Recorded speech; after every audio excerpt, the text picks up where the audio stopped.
In this example, we're talking about buying a car. We graduated college, you're making $62,000 a year. You know you can afford 19% of your income on the loan.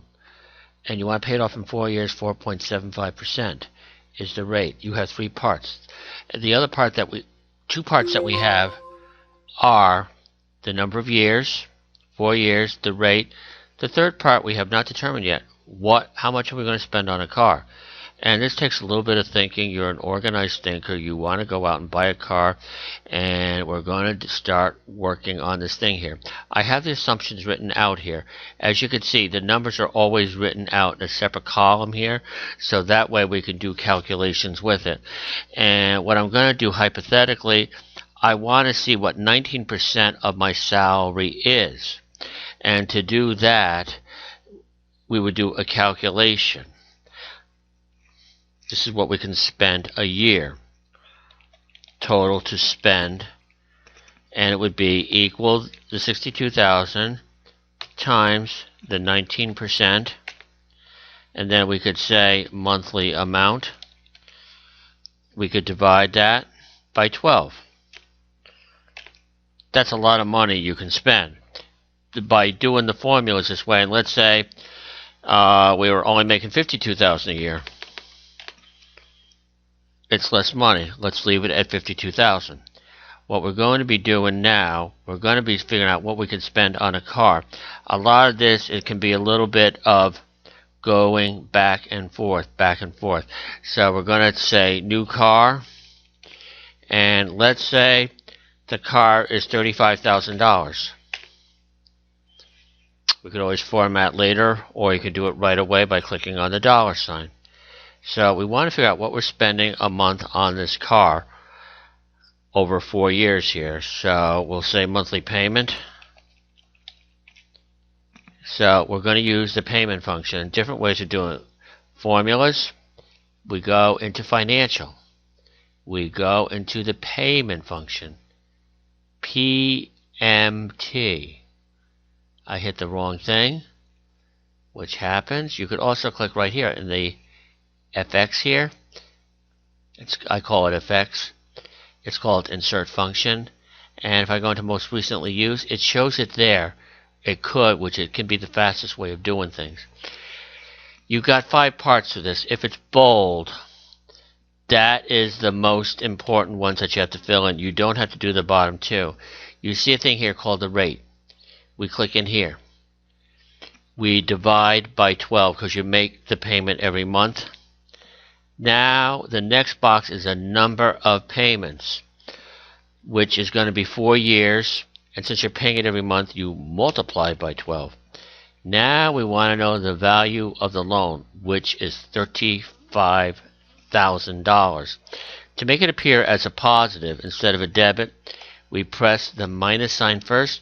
We click on the 35,000, and now I say OK. $802.07. So I am falling within the limit or the guideline. Now let's say I want to know what I'm actually spending percentage-wise of my salary.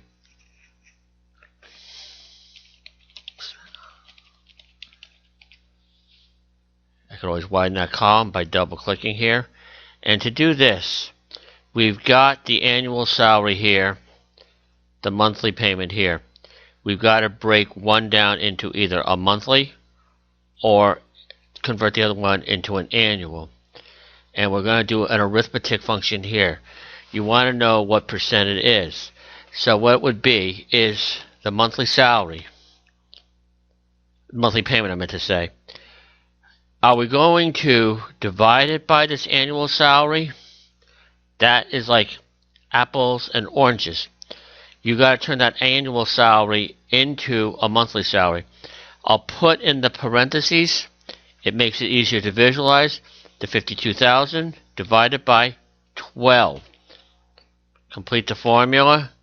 It's saying $0. Don't panic. All it is a formatting issue. I go on the home.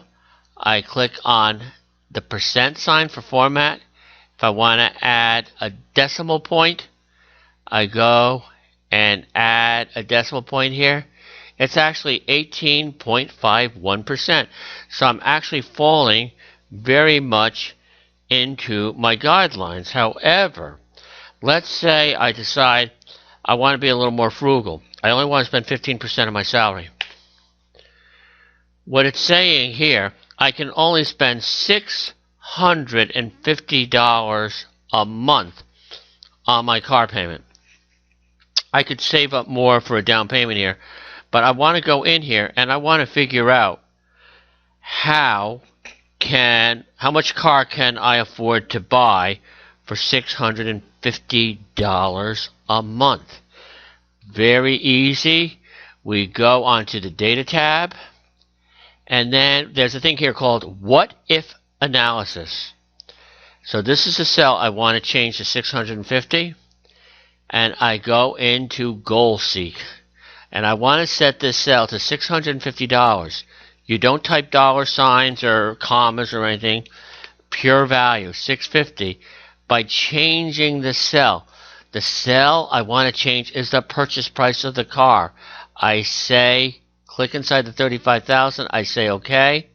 And it says I can buy a $28,000 and change car. So if I like that, I say okay.